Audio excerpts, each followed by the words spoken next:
Hello tout le monde, bienvenue dans cette première vidéo d'une série que je vais peut-être intituler Vie ma vie de Wargammer. En gros, c'est pour suivre un petit peu ma préparation en vue de deux tournois Marvel Crisis Protocol. Je vais un peu vous expliquer tout le processus, c'est un grand mot, hein, honnêtement. On n'est pas en train d'envoyer une fusée sur la Lune non plus. Euh, un peu l'historique sur ce jeu qui est très court. En fait, je suis totalement un noob. Jusqu'à, en fait, essayer de faire plein de petites vidéos sur la préparation, voir, pour essayer un peu de vous embarquer là-dedans. Cette préparation, en fait, qui a déjà commencé. Alors, déjà, petit historique, on m'a offert la boîte du corset, donc la boîte pour pouvoir jouer au jeu, où dedans il y a peut-être une dizaine de figurines, des dés, des règles, alors les règles pour mesurer, hein, aussi bien que les règles du jeu. On m'a offert ça, j'avais regardé ça un petit peu en biais, et du coup qu'on me l'ait offert, ça m'a un peu aidé à franchir le pas. Et quel pas, puisque je me suis retrouvé quelques semaines après à acheter plein d'extensions. C'est le piège. On va dire, j'ai eu une folie un petit peu acheteuse, à une collectionnite aiguë, dira-t-on, d'acheter plusieurs figurines. Au début, en fait, enfin, j'ai acheté vraiment les héros qui me plaisaient, sans forcément regarder une cohérence de règles. Je voulais juste jouer comme ça, pour faire jouer, en fait, pour initier déjà les personnes de mon club, avoir un peu tout ce qu'il faut pour être autonome pour pouvoir engager des parties pour des personnes qui voudraient découvrir. Voilà. Euh, et en fait, à force de regarder, ben, on se rend compte, ben, après, il faut un petit peu essayer d'aligner les planètes, aligner les curseurs pour avoir quelque chose de cohérent. Parce que c'est bien beau d'acheter un peu tout, mais après, il faut. Alors, le but, c'est pas forcément d'être compétitif, mais si on se fait un peu rouler dessus, ça sert un peu à rien. Donc du coup, bah déjà ce que je vais vous présenter, c'est ma collection de figurines que j'ai peint avec amour. Donc oui, en gros, je sais pas quand est-ce que j'ai vraiment commencé à peindre, c'est peut-être début d'année. Et donc là, on est fin avril. Et donc je vais vous présenter ma figurine que j'ai pu peindre en quelques mois, disons, janvier, février, mars, avril, en 4 mois. Et celle-là. Alors je vous ai pas mis les décors, parce qu'ils sont dans la boîte. Je vous ai pas mis les décors, mais bon, ils sont tout aussi peints. Alors du coup, la petite anecdote pour ce jeu-là, c'est j'étais un petit peu, on va dire, kamikaze, puisque déjà le fait d'avoir acheté plusieurs boîtes et en fait, j'ai une religion qui est de toujours jouer full pain. Et donc, c'est quand même un pari qui a été de euh, tout cet achat plus la peinture avant d'avoir joué. Je me suis vraiment penché sur les règles qu'au moment où il a vraiment fallu, enfin une fois que j'avais de quoi jouer, peint. Et voilà. Alors du coup, coup de bol, je suis tombé amoureux de ce jeu, qui est vraiment sympa, euh, dynamique. En gros, enfin le principe déjà, quand on fait une partie, on crée un roster. En fait, en gros, on choisit 10 figurines, plus des cartes de mission, plus des cartes d'équipe. Et en fait, quand on prépare la partie avec l'adversaire, en gros, on génère la mission avec une carte, enfin, je ne vais pas rentrer dans les détails, mais une carte de notre roster et une carte du roster adverse, et on établit un nombre de points pour constituer l'équipe. Et donc, et on pioche, enfin, on crée l'équipe parmi avec les 10 figurines de son équipe. Et franchement, c'est dès la première partie, j'ai eu un petit goût d'y reviens-y, quoi. Puisque en fait, déjà, ce qui est vraiment sympa, c'est que c'est un jeu alterné, c'est-à-dire c'est vraiment rapide. On joue une figurine, l'adversaire en joue une, etc. Donc il n'y a pas le. Avant enfin je fais toujours du 40K, mais c'était vraiment très attentiste. C'est-à-dire qu'une fois qu'on a fait notre partie, ben, on laisse l'adversaire dérouler son jeu pour après reprendre la main. Alors que là, vraiment, c'est vraiment, c'est vraiment plaisant. D'autant plus que vraiment chaque héros apporte, enfin, à son gameplay. Enfin, en gros, dans le jeu, il y a, on va dire pas des équipes, mais ils appellent ça des affiliations. Affiliations, qu'est-ce que ça peut être? C'est Avenger, la Cabale, les X-Men, et voilà, en gros, pour pouvoir en fait créer une cohérence. Alors on peut tout mélanger, mais le fait d'avoir dans son équipe sur la table une majorité d'un type, ça permet de bénéficier d'un point d'une compétence de leader. Bon, je vais pas rentrer dans les détails, voilà. Et donc du coup, enfin, vraiment, vraiment, vraiment sympa, puisque en plus, il y a vraiment des gameplays différents. Par exemple, Magneto, j'expliquerai pourquoi en fait je joue pour le tournoi Magneto. Au début, j'ai voulu vraiment le tester, parce qu'il a vraiment un gameplay euh, atypique qui est, bah, il crée des éléments de décor. Et plus il y a d'éléments de décor, enfin, ces éléments de décor, ils permettent de gagner des pouvoirs, voilà, il y a une destruction de décor, voilà, j'ai vraiment, vraiment, vraiment, vraiment aimé ça. Et donc du coup, je vous fais le petit tour de ma collection, donc qui a presque ni queue ni tête, hein. Alors ni queue ni tête et quand même certaines cohérences, j'ai quelques affiliations. Alors j'ai un peu tout mélangé, donc dans les affiliations que je peux avoir, bah, il y a de l'Asgard avec Thor. Là il y a Valkyrie, Loki et là j'ai du Avenger, hein, vous aurez connu Iron Man, Captain Marvel, Captain America, du X-Men avec Cyclope, Wolverine. Voilà. Ça, c'est toutes ces figurines-là. Bon, je vais pas les emmener au tournoi. Puis, voici les figurines que je vais emmener. Alors, fais ton appoint, s'il te plaît. Voilà.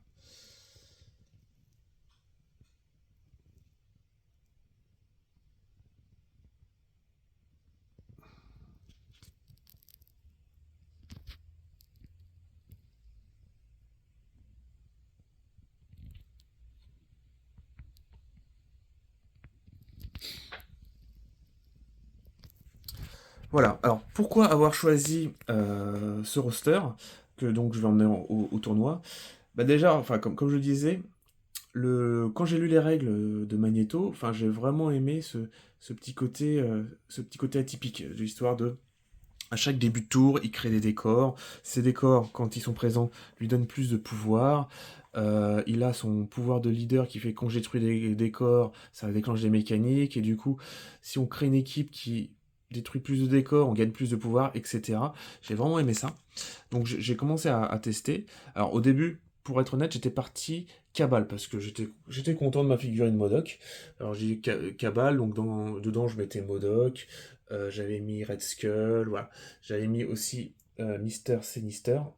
Alors après, d'un point de vue lore, fluff ou je ne sais quoi, je connais pas forcément tous les héros, hein, honnêtement. Modoc, euh, pourquoi je l'ai pris au début? En fait, j'avais pris Hulk parce que Hulk, en fait. Il n'y a pas de question à se poser, hein, et il fallait forcément un Hulk. Et je voulais une grosse figurine à mettre en face de Hulk. Enfin, j'ai fait ces choix-là, je connaissais pas encore bien le jeu. Et donc j'ai vu Modoc, et en fait, je l'ai juste avant que Quantumania sorte. Et donc bah, ça m'a permis de connaître un peu plus Modoc. Puis après, j'ai voulu un peu. Enfin, avant Quantumania, j'ai un peu plus creusé le personnage, et j'ai regardé la série. Alors je vous conseille, c'est. Je crois que c'est Modoc, elle s'appelle sur Disney+. Vraiment, vraiment, vraiment sympa. C'est. C'est un mélange de, on va dire, South Park et de Simpson. Ça se prend pas au sérieux, c'est une série d'animation. Franchement, franchement top. Je vous conseille. Voilà, je vous fais un petit zoom. Alors, je me suis bien appliqué. J'ai,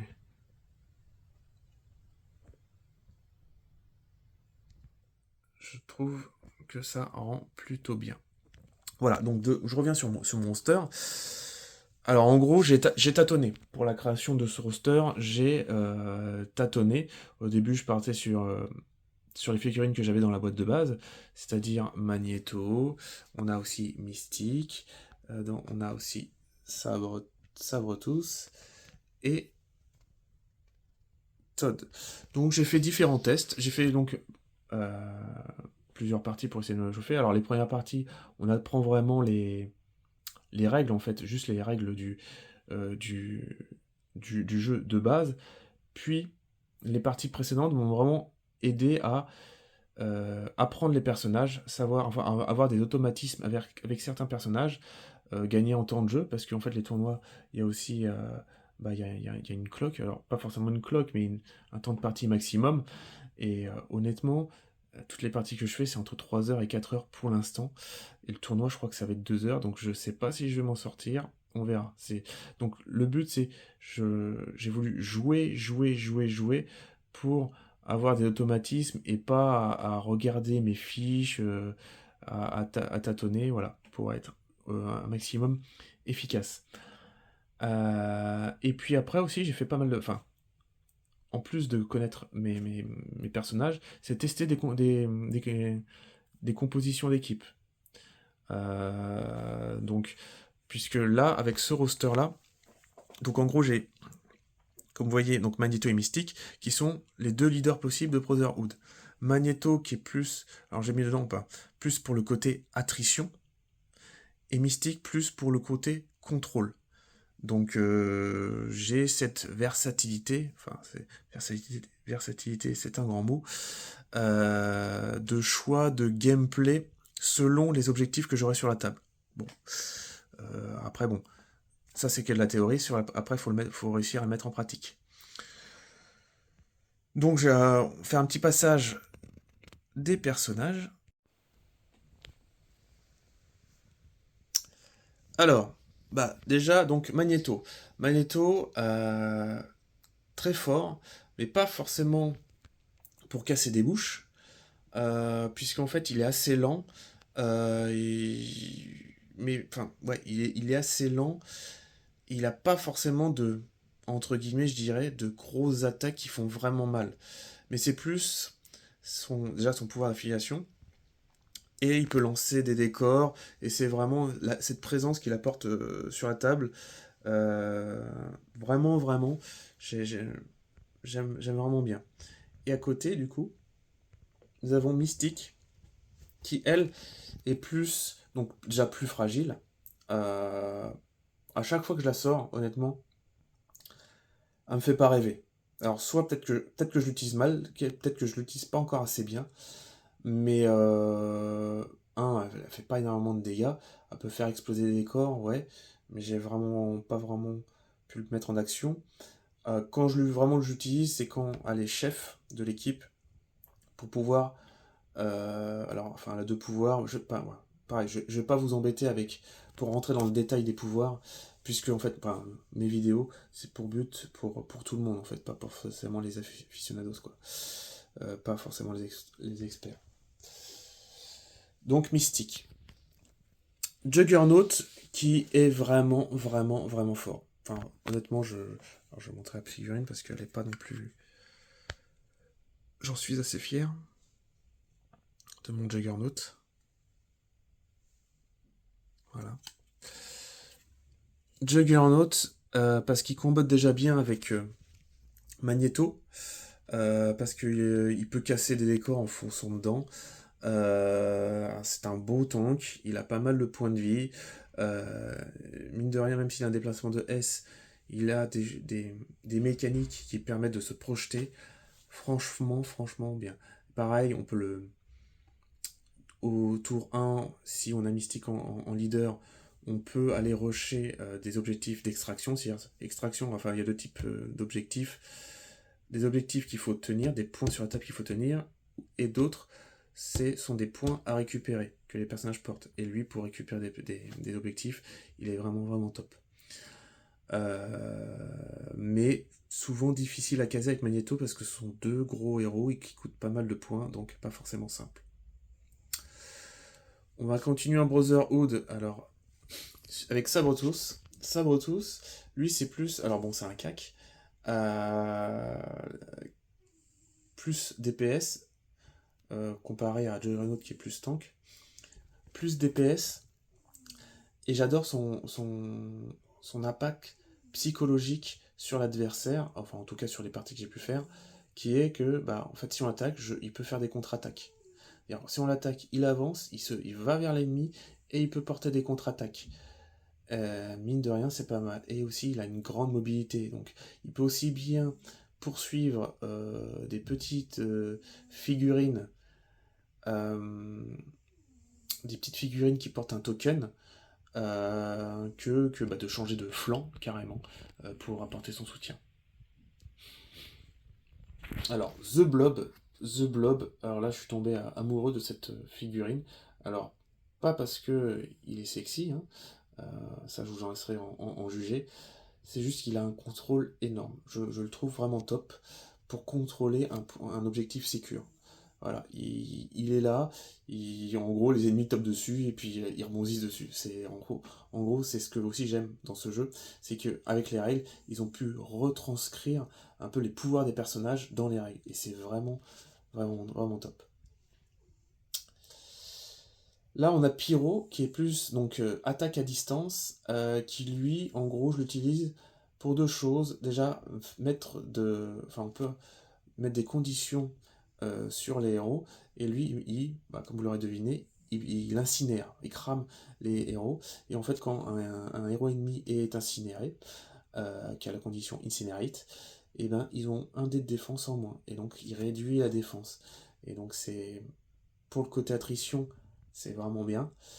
Et pour le côté contrôle, c'est qu'en fait il a une carte d'équipe qui permet justement de faire les ennemis qui sont incinérés, de faire tomber leur token d'objectif. Alors dans ce jeu-là, on marque des points de victoire en ayant des objectifs, et faire tomber ça, je trouve ça vraiment fort, et en plus repousser les personnages adverses. C'est vraiment, vraiment, vraiment sympa.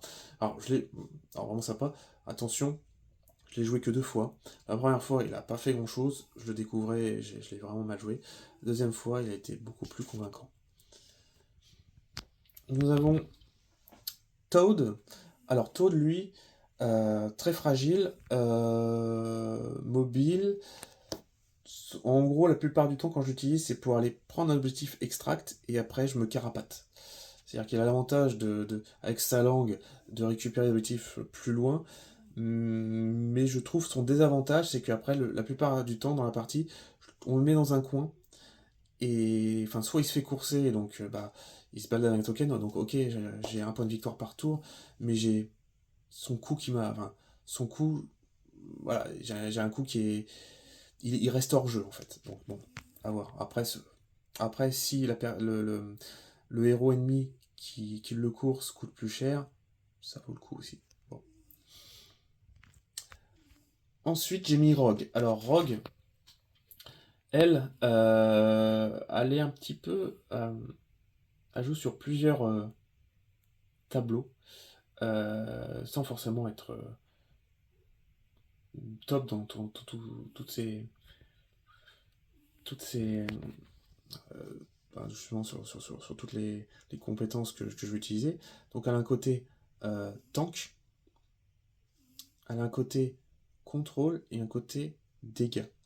Elle fait toutes ces choses, mais pas forcément. Enfin voilà, elle sera pas aussi forte qu'un pur tank, mais je la trouve vraiment vraiment sympa, et en plus elle vole. Et quand il y a des gros bâtiments, c'est pratique. Rhino, alors Rhino, gros coup de cœur. Alors il est un peu comme Juggernaut, mais il a une capacité à se projeter, bah déjà il tank, il peut se projeter, c'est-à-dire qu'il peut soit poursuivre un ennemi, soit agresser, il peut piquer un token ennemi avec une carte d'équipe. Pareil, vraiment, vraiment gros coup de cœur pour Rhino. Alors, précision, Rhino n'est pas Brotherhood. Voilà. J'ai 2 figurines dans mon roster qui ne sont pas Brotherhood, qui sont Rhino et Enchantress. Alors Enchantress, je reste un petit peu dubitatif, dans le sens où elle apporte pas un... Enfin, elle est plus là pour le contrôle. Les 2 fois où je l'ai sortie, elle m'a fait gagner la partie, mais mais quand je crée le roster, à chaque fois, je suis un peu dubitatif. En gros, la première partie, elle a rien fait de la partie sauf piquer un token.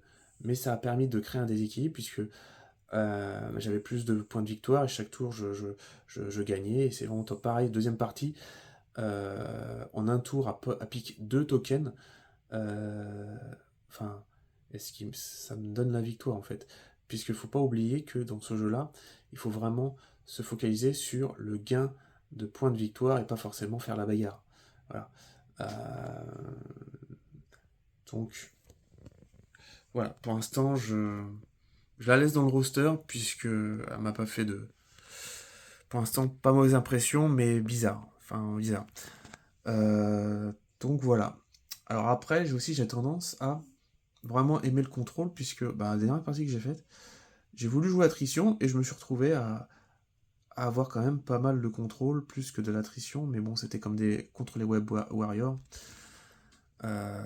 C'était pas forcément, alors enfin, j'allais dire pas forcément simple. Si, j'ai eu un événement de début de game qui m'a permis de gagner en fait un peu dès le début. Mais voilà, je je sais pas. Bon, en gros, donc, comme j'expliquais, j'ai fait vraiment pas mal de parties vraiment pour essayer de bien familiariser avec les règles du jeu, connaître mes personnages, euh, tester plusieurs compositions d'équipe. J'espère être prêt, donc les prochaines étapes pour cette préparation. Donc le 3 mai, je vais chez alors Drakane. Drakane, en gros, c'est quelqu'un que j'ai connu via My Hobby App, l'application qui a été lancée par French Wargame Studio. Et en fait, il s'est avéré que Draken, en fait, est développeur et c'est lui qui développe une application pour le jeu Marvel Crisis Protocol. Alors, une application de type référence, c'est-à-dire dessus, il y a tout. Il y a les héros, les affiliations, les cartes d'équipe, etc. On peut créer ses rosters. Franchement, c'est génial. Donc, il a fait un site, plus après des applications Android et pour iOS. Franchement, si vous touchez un petit peu Maris Crisis Protocol, je vous conseille Jarvis Protocol, c'est qui est vraiment vraiment top. Donc, comme je disais, prochaine étape, le 3 mai, je vais chez lui pour, pareil, partie de partie pour essayer de tester encore composition, accélérer mon rythme de jeu pour tenir dans le délai. Et ensuite, le 6 mai sera le tournoi de Balance ton dé à Bornel. Donc en gros, ça sera la semaine prochaine en fait. Donc le tournoi est dans une semaine.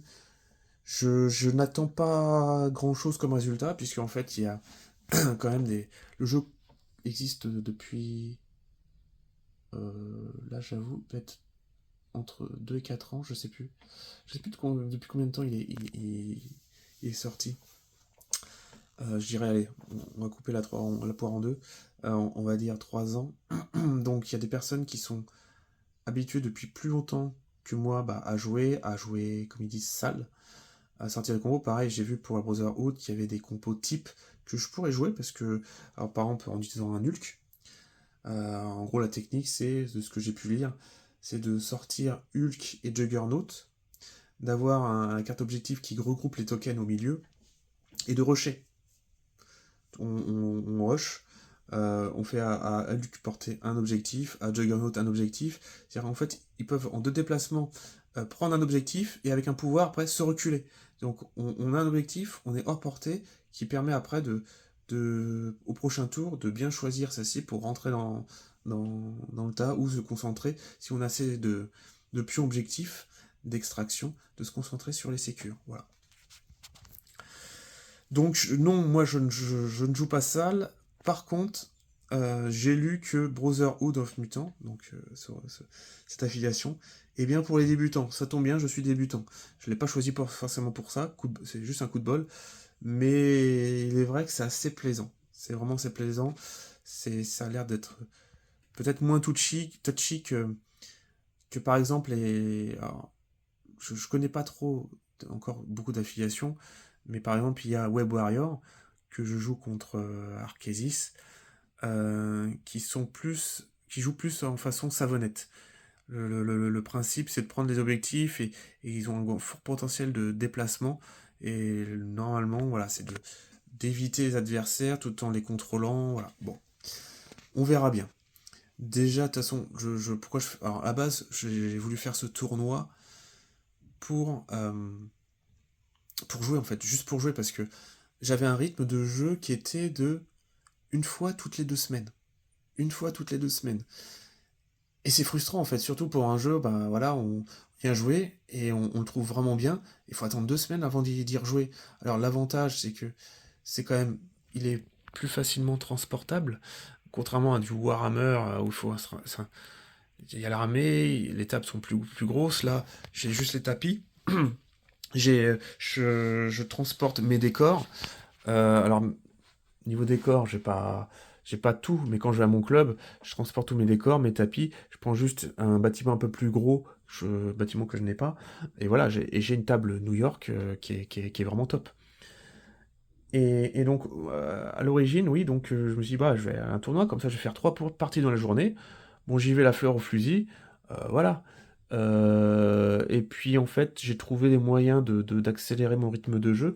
Alors déjà via, comme je disais, enfin, My App, qui m'a permis de rencontrer déjà deux personnes, donc Drakane, le créateur de Jarvis Protocol, et il y a aussi Thierry Assoif, qui est lui, en fait, qui est coup de bol, qui habite ma ville. Alors, il a une chaîne YouTube, je crois que c'est Baratéo. Donc, lui, il fait plus du bolt action, euh, du Ice of Song and Fire, et il fait du coup coup de bol du Marvel Crisis Protocol. Et donc, j'avais un rythme d'aller une fois par semaine. Alors, je suis allé peut-être pensant 3 fois peut-être en 3 semaines, ce qui était pas mal. D'aller jouer chez lui, déjà, bah, à faire connaissance, partager le hobby avec quelqu'un proche de chez soi, et de jouer au jeu, enfin, mine de rien. Et enfin, c'est un passionné, enfin, je vois, il met beaucoup de cœur à faire bah, des décors, ses armées, voilà, c'est un bon hobbyiste. Donc, si vous faites du Assoif, vous pouvez faire un tour sur sa chaîne YouTube. Et donc voilà, j'ai augmenté mon rythme de jeu comme ça. Puis après, j'ai découvert le mode Marvel Crisis Protocol sur Tabletop Simulator. Alors, Tabletop Simulator, j'en ai plus fait quand? J'en ai plus fait. euh, Attendez, je vais vous remettre mon horrible face. Alors, du Tabletop Simulator, j'en ai plus fait, c'est pendant le confinement.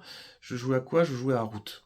Voilà. Le premier confinement, j'ai fait du TTS pour jouer à Route. Alors j'ai fait d'autres petits jeux, mais bon voilà, c'est vraiment très bien, ça remplace pas les figurines, ça remplace pas le plaisir de lancer des dés, de pousser du plastique, enfin plastique puisque ou résine. On peut plus trop dire plomb parce que figurine en plomb ou en métal blanc, il y a plus trop.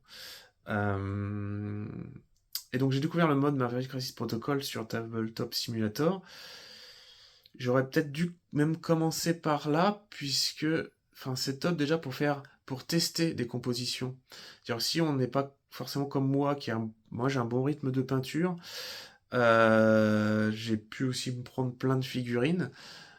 Et si on est un peu plus short d'un point de vue budget, qu'on veut plus optimiser, c'est un bon moyen. Enfin, par exemple, c'est ce que fait Arcadis, quoi.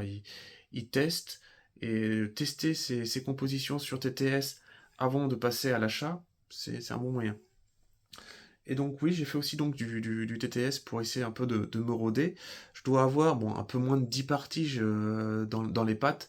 Je dois avoir fait peut-être 8 ou 9 parties en tout de Marvel Crisis Protocol. Donc j'espère ne pas être trop ridicule pour le tournoi. Alors là, c'est un tournoi, il y aura 22 joueurs. 22 joueurs. Donc j'essaierai de faire quelques petites vidéos en fait pour vous embarquer. Alors déjà, j'essaierai de faire un peu quelques... Alors, le but là de cette série, ou enfin, ou de chaîne YouTube que je suis en train de créer, c'est pas de faire ce que les autres ont déjà fait. Dans le sens où des chaînes qui font des rapports de bataille, il y en a déjà plein. Enfin, rapports de bataille, alors, j'ai plus 40K, même Marvel's Crisis Protocol, il y a déjà des chaînes qui le font, il y a Nico Prime TV, il y en a d'autres, j'ai oublié les noms. Enfin, j'ai pas forcément le matériel, le, les, les compétences de montage, donc pour l'instant, moi c'est plus, ça va être du vlog, montrer les filles, peut-être, pareil, je vais pas faire des tutos peinture, mais juste montrer soit des petits tips, soit bah, juste, voilà, vous parler de mes avancées. Mais en fait, il y a déjà d'autres chaînes qui le font très bien, enfin, ça sert à rien de rentrer en concurrence. Euh, donc je parlerai, alors là j'ai parlé de Marvel le Crisis Protocol, mais avec la V10 de 40K, j'ai une armée Astra Militarum. Là, on voit un petit peu les boîtes. J'ai une armée Astra Militarum qui est, on l'appelle, enfin, je dirais armée de cœur, dans le sens, alors je suis très jeune dans 40K, mais je me suis lancé là-dedans parce que, je pense que ça sera plutôt un sujet d'une autre vidéo, du pourquoi l'Astra Militarum. Ah, c'est pas mal, ouais. Ça sera un bon sujet. Donc voilà, donc en gros, je ferai un vlog déjà. Je parlerai de ma partie, le 3 mai, et je vous embarquerai pour le tournoi du 6 mai. Et après, il y a un autre tournoi qui sera au French Wargame Café. Pareil, Marvel Crisis Protocol, le 18 juin, le jour de la fête des pères. Bon, je me suis inscrit avant d'avoir le WAF. Alors WAF, pour ceux qui ne savent pas, c'est le Wife Acceptance Factor.